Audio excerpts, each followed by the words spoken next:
Moi drodzy, dotarłem do pewnego miejsca w labiryncie rzeczywistości, skąd rozchodzą się kolejne korytarze. Pierwszy korytarz związany jest z naszymi marionetkami, posługującymi się co prawda językiem polskim, ale nie broniącymi interesów narodowych. Reprezentują natomiast utopijne ideologie ludzi dążących od stuleci do przejęcia władzy na Olimpie. Nazwę ten korytarz polską bryzą i powrócę do niego wkrótce. Kolejny korytarz prowadzi do czasów bardziej odległych, ale tłumaczących, dlaczego tak, a nie inaczej wygląda nasza iluzoryczna rzeczywistość. Odcinek ten jest pierwszym, rozpoczynającym korytarz, który nazwę Mroczną Historią.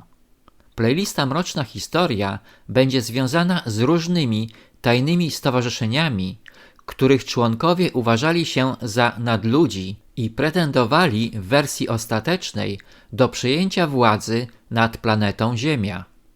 14 lipca 1856 roku premier Wielkiej Brytanii rzymskiego pochodzenia Benjamin Disraeli powiedział w Izbie Gmin: we Włoszech istnieje siła, o której rzadko wspominamy w tej izbie. To znaczy tajne stowarzyszenia. Nie ma sensu zaprzeczać, bo nie da się tego ukryć, że wielka część Europy, całe Włochy i Francja i wielka część Niemiec, nie mówiąc już o innych krajach, jest objęta siecią tych tajnych stowarzyszeń. Tak, jak obecnie pokrywa się powierzchnię Ziemi siecią kolei. A jakie są ich cele? Nie próbują nawet ich ukrywać.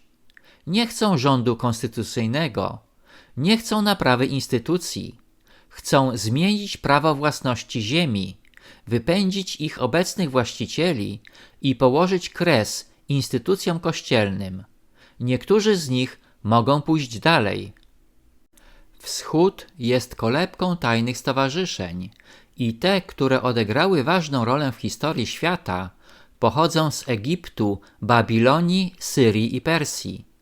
Tajne stowarzyszenia działały w tajemnicy i wykorzystywały swoją ezoteryczną wiedzę w celach ukrytych, głównie politycznych.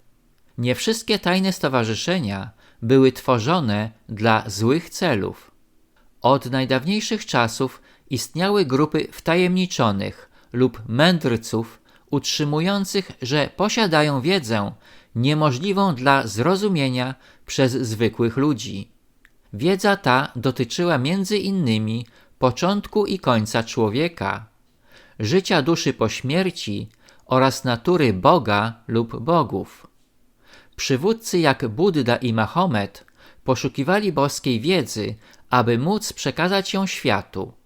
Natomiast wtajemniczeni wierzyli, że święte tajemnice nie powinny być ujawniane zwykłym ludziom. Prawdopodobnie najwcześniejszym europejskim centrum misteriów była Grecja, gdzie istniały misteria eleuzyjskie. Pitagoras, który urodził się na Samos około 582 roku przed naszą erą, spędził kilka lat w Egipcie, gdzie został wtajemniczony w tajemnicę Izydy. Mówi się, że Pitagoras po powrocie do Grecji został wtajemniczony w misteria eleuzyjskie i daremnie próbował założyć swoje tajne stowarzyszenie na Samos. Ostatecznie założył sektę w Krotonach we Włoszech, gdzie zebrał wokół siebie dużą liczbę uczniów. Sekta była podzielona na dwie klasy wtajemniczonych. Klasa pierwsza dopuszczona była do niektórych tajemnic, ale nie wolno było im rozmawiać z mistrzem przed upływem 5-letniego okresu próbnego. Klasa druga składała się z prawdziwych wtajemniczonych, znających wszystkie tajemnice ezoteryczne Pitagorasa. Tajemnice były przekazywane w formie obrazów i symboli geometrycznych, którymi zajmował się Pitagoras, przebywając wcześniej w Egipcie. Były to rodzaje zawiłych spekulacji dotyczących transmigracji duszy i natury Boga oraz koncepcji rozproszonego uniwersalnego umysłu wszystkich rzeczy. Podobno Pitagoras podczas swoich podróży do Anglii przekazał swoją geometryczną symbolikę wczesnym stowarzyszeniom masońskim. Bez wątpienia Pitagoras był wybitnym matematykiem, chociaż jego geometryczne mądrości pochodziły z Egiptu, którego tajemnice dotyczące piramid do tej pory nie zostały rozwiązane.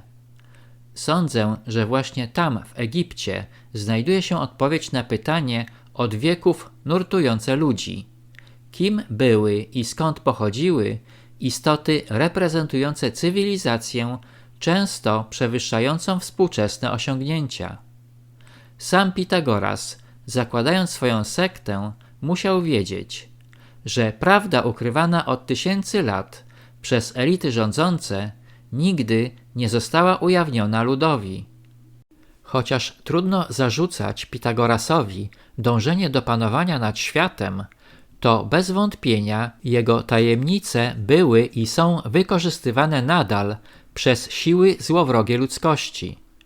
Pod przykrywką rozważań filozoficznych o naturze i świecie łatwo ukrywać złe intencje rzekomych mistrzów.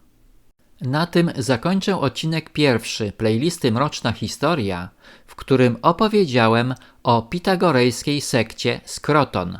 Serdecznie zapraszam do odcinka drugiego pod tytułem Czerwona krowa.